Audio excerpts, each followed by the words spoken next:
and welcome to another story reading of Pie by Sarah Weeks, and is read by me. Today we'll be reading Chapter 9, and there is a key lime pie recipe. Yum yum yum, I've always wanted to try one of those as the recipe. Let's start reading then. Chapter 9. Chief Decker shook his head. If it was alcohol, we wouldn't be able to smell it on him. We would be able to smell it on him, he said. My guess is that the cat's had himself a dose of sleeping powder. Sleeping powder? Where would it Lardo find that? Asked Alice. As I explained to your folks, Chief Decker said, either he dug around in someone's garbage and accidentally ate some, or else it was kids playing a prank. Teenagers get bored in the summer and come up with all kinds of crazy ways to amuse themselves. That's how my dad's tractor ended up on the roof of the barn last summer, said Charlie. Exactly, Chief Decker chuckled as he put the finishing touches on his report and handed a copy to Alice's father. Alice hoped that when she became a teenager, she would have better things to do than give sleeping powder to a cat or put somebody's tractor on the roof. Lardo hiccuped twice, then made his way unsteadily across the room, weaving and stumbling up the stairs to Alice's room. Is he going to be okay? Alice asked.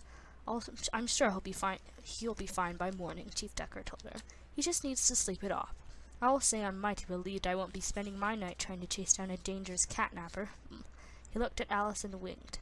Obviously, her mother had told him about her catnapping theory. Great. One more person to add to the list of people who thought she was completely nuts. Tell her about the pie shop, Herb, said Alice's mother, so we can put that ridiculous notion to rest as well.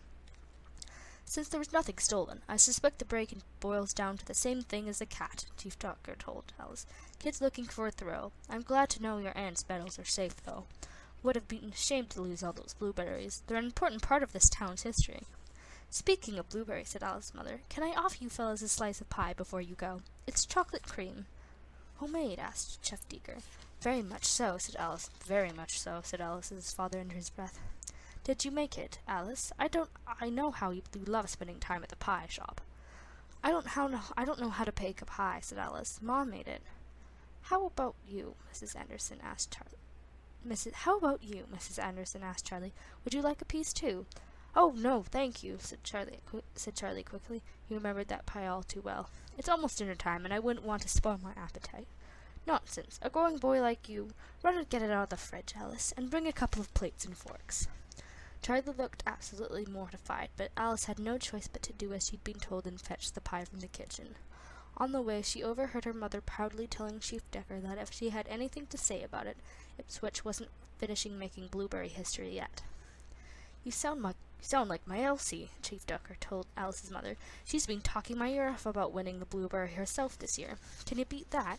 Don't get me wrong, my Elsie's a fine woman, but she doesn't have your sister's gift for pie baking. So Elsie's been baking pies too, has she? asked Alice's father. To the tune of 3 or 4 a day. I've got the heartburn to prove it, Chief Decker pounded his chest with a fist and winced. I love my wife, but she's no Polly Portman. Don't tell her, Ruth, but I've got half of one of your sister's huckleberry pies hidden in the freezer at home. I picked it up at the pie shop the day before she passed, but I can't bear to eat it. Alice thought of the slice of lemon chiffon pie she'd eaten the night before, and wished that she had thought to freeze it. Had she known what was going to happen, she would have filled the freezer with enough of Aunt Polly's pies to last a lifetime. As long as it's there, Chief Decker continued, I don't have to face the thought of that I might never taste a Polly Portman pie again. Perish the thought, said Alice's mother sarcastically. Then she called out the kitchen. Alice, what's keeping you with that pie? Chief Decker looked at his watch. I'm afraid I'm going to have to take a rain check. I didn't realize it was so late. Elsie's probably already got supper waiting on the table. Then he turned to Charlie and said, Run and grab your bike, son. We'll toss it into the trunk of the cruiser and I'll give you a lift home. Charlie raced to the door, relieved to have escaped without being forced to taste the chocolate cream pie. Tell Alice I said goodbye, he called over his shoulder as he ran out. As soon as they were gone, Ruth Anderson snatched up the newspaper which had been lying open on the couch, and fiercely crumpled it into a ball. Hey, I wasn't finished reading that yet, her husband started to protest, but when he saw the look in his wife's eyes, he stopped. Here's a news flash for you, George, he told him. Elsie Ducker's trying to steal the blueberry right out from under me. Now, Ruthie, don't get yourself in a twist.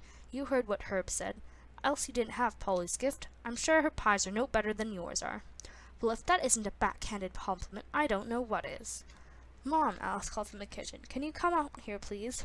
Alice's mother stuffed the balled-up newspaper into the trash basket and went out into the kitchen. What is it? She asked. I can't find the pie, Alice told her. It's in the refrigerator, said her mother. No, it's not. I put it there myself, Alice. Well, it's not there any more, Alice said. Don't sass your mother, Alice's father warned as he joined them in the kitchen.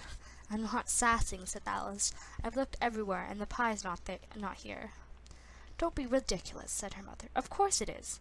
But a thorough search of the kitchen confirmed what Alice had said. The pie was nowhere to be found. That's odd, said Alice's father. I had the exact same experience today with my shoes, and I still haven't figured out where they are. If you're talking about your black wingtips, George, I stuck them in a box on the curb this morning for the Salvation Army to pick up. You gave away my shoes? You said they pinched. They did, said Alice's father, but other than that, they were perfectly good. Can we get back to my pie, please, said Alice's mother. Tell the truth, George. Did you eat it? Absolutely not, he told her. I haven't seen that pie since this morning. Well, it didn't just grow legs and walk out of here on its own, said Alice's mother. So where is it? The thought occurred to Alice that maybe her father had thrown the pie away and didn't want to admit it. Or maybe Elsie Decker Gill's pie had stolen the pie to eliminate their competition for the Blueberry Award. Alice shook her head. What was the matter with her? Hadn't she learned her lesson? The last thing she needed to do was try to solve another mystery. I have no idea what happened to your pie, Mom, said Alice. I'm going upstairs to check on Lardo. Call me when it's time to set the table. Alice's mother announced that she was in no mood to cook that night, so it was decided that the Anderson family would have dinner downtown at the diner instead. Yum, yum. You go ahead, Alice told her parents. I'm not hungry. The truth was, Alice didn't feel right about leaving Lardo alone, especially if it was going to be their last night together. She found a carton of cream in the refrigerator, poured some in a little bowl for Lardo, and carried it upstairs. She expected to find him hiding under the bed, but instead discovered him on his back in the middle of the rug, snoring loudly. Aww. Alice kicked off her shoes and curled up on her bed. She tried not to think about all the awful things that had happened that day. She tried not to think about the mean things she'd said to Charlie about his brain. She tried not to think about accusing Miss Skirk of being a catnapping burglar. She tried not to think about how she'd left the window open and it was all her fault that Lardo had ended up eating sleeping powder. And most of all, she tried not to think about how disappointed her Aunt Polly would be in her right now. Alice felt the song coming on, and as darkness fell, she sang it softly to herself. If I could make a wish right now, I know what I would do. I'd wish to be some other girl and hope it would come true. Alice had trouble sleeping that night. She had an awful dream. Everywhere she looked, she saw pies, perfect pies, with tender crusts, overflowing with every imaginable kind of delectable filling. How delicious they all looked and smelled. Her mouth watered till she felt she couldn't bear another second without having a taste, but every time she reached for a pie, just as she was about to touch it, the pie would vanish into thin air. She woke up whimpering into her pillow. Yeah, that dream would suck. I won't eat frickin' pie in my dream. Anyway. I'd rather be happy, Charlie had told her, but happiness seemed as far from Alice's reach as the disappearing pies in her dream. She lay in bed wondering if things would ever change, and that's when she remembered something her Aunt Polly had once told her to do. Things do not change. We do. Did you make that up? Alice had asked. No, a man named Henry David Thoreau said it. Do you understand what it means? I'm not sure. If you want things to be different, you have to start by changing yourself. It's a weird way to end thing. Okay. The next morning when Alice got up, Lardo was still sound asleep on the rug, but at some point during the night he had drunk the cream, and even better, used the litter box properly. Alice smiled. Maybe she wasn't the only one who was ready to make some changes. It was a beautiful sunny day, and Alice couldn't wait to get downstairs to introduce her mother to a new, improved version of Alice Anderson. She had made herself a promise. From this day forward, things were going to be different, because she was going to be different. The new Alice wasn't going to make up annoying little songs and sing them to herself, and she wasn't going to have ridiculous hunches, and most important of all, she was never ever going to let her imagination run away with her again.